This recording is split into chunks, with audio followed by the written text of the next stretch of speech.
Tyshawn Lee was murdered in probably the most abhorrent, cowardly, unfathomable crime that I've witnessed in 35 years of policing. We're here today to give you an update on where we are and to ask for some help, because while we've got a lot of information coming in, we don't have that tidbit and we don't have that person who's putting us over the top that's going to make this a case that we can make an arrest on right now. Pretty certain that we know the circumstances of what occurred, and I'm going to share some of that with you. And I want to be clear that at this point, we believe that Tyshawn was targeted, lured to this spot, and murdered. And we believe that this is the most recent in a series of gang-related violent events that may go back as far as August, may go back a little further than that.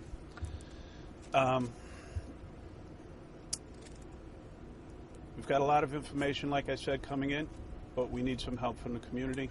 We need somebody to step forward. We've got about $35,000 right now of reward money that's out there, and we're hoping that might motivate some folks to come forward. But I really want you to understand that at this point, we're pretty certain that this is not an accident. He was not a bystander. And we believe that this is all related to, we know the two groups, we know the individuals involved in both groups, and proving who did what is where we are right now, and that's where we need some assistance. So I'll answer whatever questions you have in a few moments, but first, my friend Father Mike Flager is going to say a few words. We're joined here today by a number of folks from the community and the police department, obviously. Pam Bosley, I'm sure you all know. Andrew Holmes is also with us, both victims of gun violence in that they lost family members. Lamar Johnson is also here with Father Flager from the community, and obviously we have our detectives hopefully looking to find something out today. All right, but we'll come back to that in a moment. Father Flager.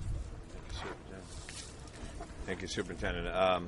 As the Superintendent mentioned, what happened to Tyshawn Lee took us to a new low. This wasn't a drive-by.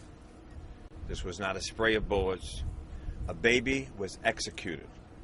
A baby was assassinated right behind us in this alley.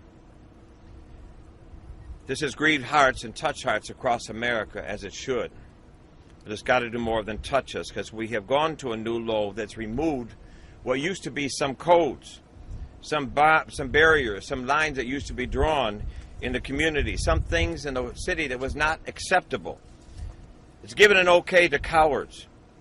Now we're going to target family members, we're going to target mothers, we're going to target grandmothers, we're going to target babies.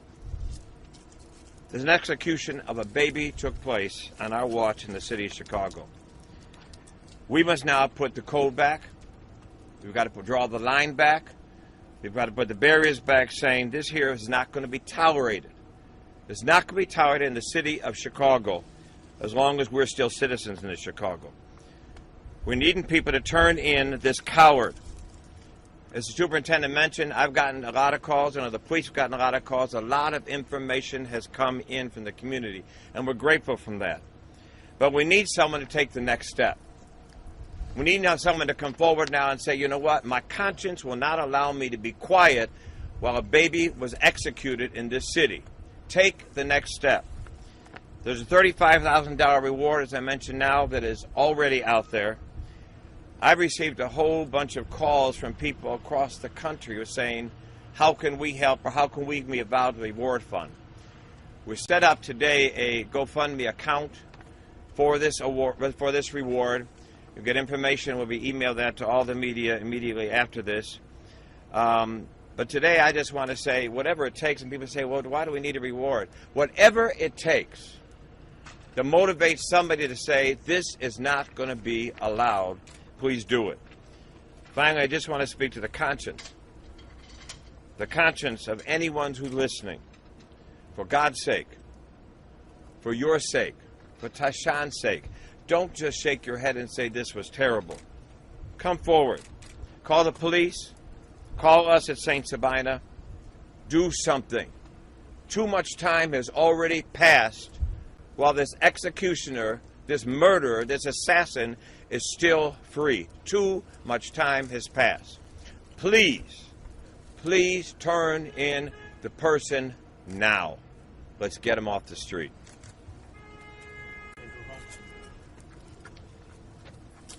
Andrew Holmes. First of all, thank the detectives, thank the Chicago Police Department. I'd like to thank the community for not pointing the fingers at the Chicago Police Department, but stand up and speak out. If you want to make the change, you have to make the change, and you have to make it overnight.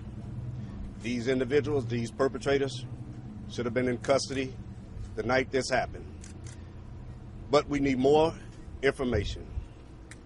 Tyshawn Lee, during his 9 years, had a lot of homework in school. Now it's time for the community to do the rest of his homework. And the rest of that homework is standing up and speaking out. Call in and give us some solid information on these individuals before we lose another child. This could have been your child. And we ask that through the almighty, gracious name, that you call and these individuals do be in custody tonight. Don't go another night and let these individuals sleep somewhere while this baby is still resting. Please, I'm asking you, as a community, as a unit, stand up. Let's start pointing the finger and let's fight back with our mouth and through prayers.